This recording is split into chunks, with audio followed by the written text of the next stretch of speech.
Nobody expected a single non-call to feel like the hinge of an entire division race, and yet that's exactly what happened on Sunday night in Cleveland. A 13 a 13 to 6 upset felt like an upset in the box score, but it felt like a robbery on the final play. With 21 seconds left, Aaron Rodgers unloaded a perfect shot into the end zone for Marquez Valdez-Scantling. Denzel Ward was glued to the receiver, leapt, put his hands up, and the two bodies collided as the ball arrived. On the field, nothing. No flag, no signal. Just an exhale from the Browns bench and the kind of roar from a home crowd that says a season's narrative just got flipped. If you're wondering why this matters beyond the usual fan outrage, here's the blunt truth. This wasn't just a marginal call in the middle of a meaningless game. The Steelers needed that play. They needed a touchdown to steal the AFC North outright. Instead, the no call preserved a 7-point lead and forced Pittsburgh into a one-game playoff for the division. In the world of NFL margins, that's seismic. Start with the obvious. The Browns won. Shedeur Sanders did enough, an early touchdown to Harold Fannin Jr., 2 field goals from Andre Szmyt, some tidy game management, to keep Cleveland in front while the defense did the messy work. Sanders wasn't perfect. He threw 2 interceptions. He also delivered the kind of vertical strike and timing that made the first quarter a defining sequence. The stat line reads 17 of 23, 186 yards, a TD, 2 picks. Numbers tell part of the story. The film tells the rest. On the Steelers' side, the narrative is one of absence and small edges. Aaron Rodgers finished 21 of 39 for 168 yards, a line that looks pedestrian only because Rodgers is often judged by surgical moments. The missing piece was DK Metcalf. His absence was felt in the compressed route windows and in the inability to create the explosive mismatches that change tight games. Pittsburgh carved out a late drive that brought them to the Cleveland 10 with 32 seconds left. Rodgers' work was masterful in that sequence, but football resolves itself in contested jumps and tight hands. That's where the final play lived, and that's where the debate rages. So what happened on that final play? Denzel Ward lined up against Valdez-Scantling in single coverage. The ball came in tight. Ward's hands were up. He appeared to have primary access to the receiver's body and to the space the ball would occupy. As the two rose, contact occurred. To many, players, broadcasters, and millions online, it looked like textbook defensive pass interference, or at least a significant jolt that warranted a flag. To the officials in the moment, it did not meet whatever threshold they applied. The league's rules on pass interference center on whether a defender materially prevents a receiver from making a play on the ball, and they leave room for interpretation about incidental contact during a contested jump. The problem is not the rule itself. It's the inconsistency we see from week to week and minute to minute. Fan reaction was immediate and visceral. Calls for a flag, replay debates, social fuel for the officials cost us the game narrative. That kind of outrage has 2 drivers. The first is legitimate. Fans and teams crave consistency.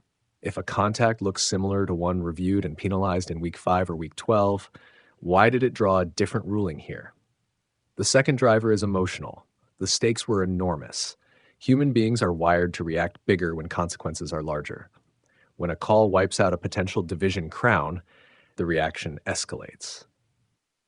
There are technical layers to unpack. First, the sequence's timing matters. Defensive pass interference is often judged on whether the defender makes play-on-the-ball contact before the ball arrives, or whether contact is incidental and unavoidable given both players' momentum. Here, replays show Ward's arm across Valdez-Scantling's chest and shoulder area as the ball descended. Contact that, to neutral observers, seemed to alter the receiver's ability to secure the ball. Second, there's the official's vantage point. The center referee and his crew had to make a split-second call while tracking 2 players in traffic and a ball in flight. That the refs didn't throw a flag doesn't prove the right call was made.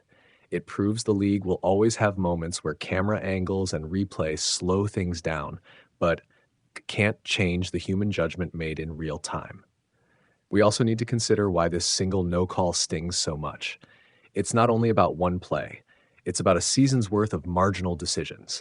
The Steelers struggled to turn turnovers into points earlier, settled for field goals instead of touchdowns throughout the afternoon, and felt the absence of a true downfield weapon. The Browns, by contrast, leaned on defense and situational offense. In games like this, one call is a multiplier. It amplifies what's already in motion. The officiating debate is part practical and part philosophical.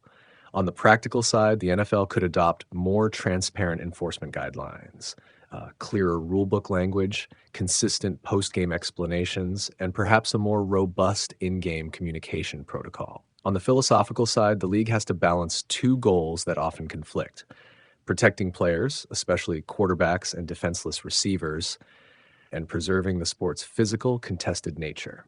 Every season produces moments where that balance feels skewed. This was one of those moments. What comes next? For the Steelers, it's a Week 18 showdown against Baltimore for the division and a playoff spot. That's a high-variance const where health, matchups, and coaching feel more decisive than any single officiating incident. For Pittsburgh, the loss is a call to sharpen execution, convert turnovers into points, find explosive routes without Metcalf, and shore up red zone efficiency. For the Browns, the win is a reminder that even a season without playoff prospects can carry meaning, and that rookies like Shadir can deliver signature performances.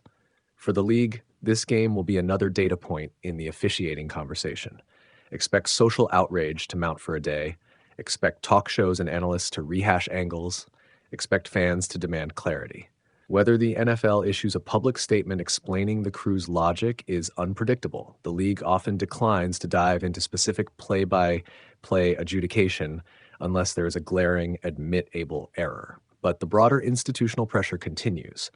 The NFL must either tighten interpretive standards or accept that high-stakes games will regularly produce contested, messy endings. The human aftertaste is worth noting. Players and coaches are professionals who will move on. They must. But fans and franchises feel the sting because the outcome matters for careers, contracts, and fates. For Aaron Rodgers and the Steelers, this is a bump on a road they can still navigate. For Denzel Ward, it's a moment of controversy wrapped around a play that will be replayed in highlight and argue cycles for weeks.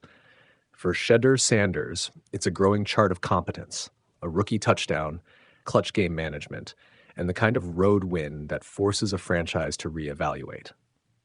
So where does the conversation land? On one hand, football is a human game, officiated by imperfect humans. Mistakes happen, sometimes benefiting teams, sometimes penalizing them. On the other hand, the stakes of those mistakes are existential during crunch time moments. The NFL will continue to wrestle with that tension. Meanwhile, we watch the ripple effects. A division still unsettled, a playoff spot to be decided next weekend, and a moment of officiating that fans will point to as evidence the system still needs work. In the end, the final no call didn't create the Steelers' problems. It magnified them. Teams win and lose because of multiple small breakdowns and a handful of decisive plays. The call on the final play was one of those detonators, visible, controversial, and consequential. The sport will keep arguing about the rightness of the ruling, but one fact won't change. On the field, Cleveland celebrated, Pittsburgh stewed, and the AFC North now heads into Week 18 with everything on the line.